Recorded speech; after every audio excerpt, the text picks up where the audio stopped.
This video is proudly sponsored by Gamersgate. Download games anytime, anywhere. Visit Gamersgate.com.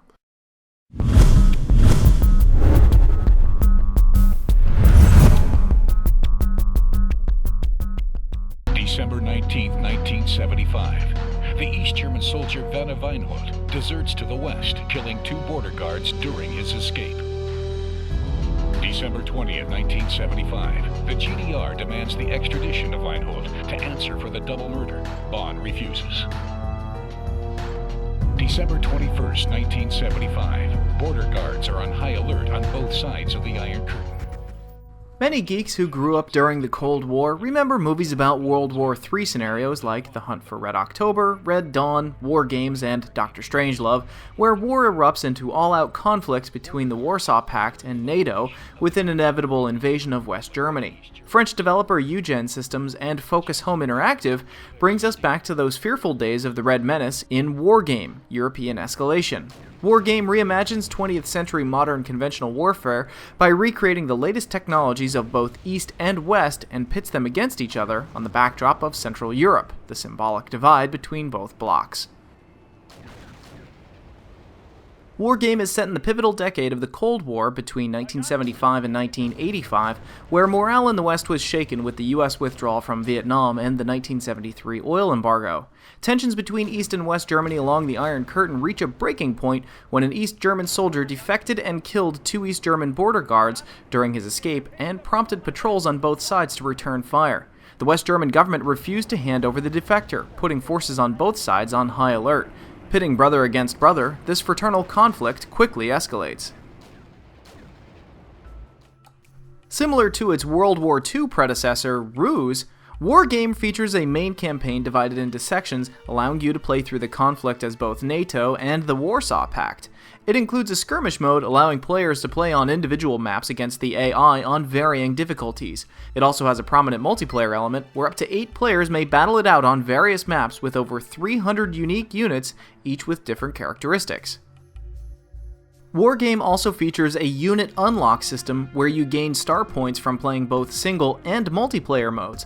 Players can unlock new units and create decks of units in order to enhance their effectiveness online, which makes playing both modes interchangeably for more star points very crucial. What players will notice almost immediately is the lack of base construction. That is because the game is more combat and tactical centric than Ruse, which still had some resource gathering and construction systems coupled with its combat element. Although resource gathering has been omitted, you will still need to earn points in order to call in reinforcements by taking over objective sectors. That being said, the game does a good job in forcing players to choose wisely from planning the makeup of their forces, as it could mean the difference of victory and defeat. This may also be a source of frustration to RTS purists, as the lack of base building and resource gathering might make the game feel a little incomplete. Despite the omission, the game features a high level of detail with regard to 20th century warfighting, from tactics to the more technical side of the varied units and equipment from both militaries.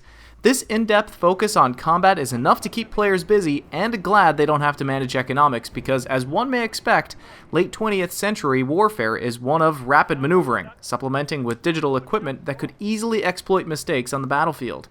Unlike in other RTS games, Wargame is very unforgiving to players that blindly send troops forward without proper reconnaissance and intelligence.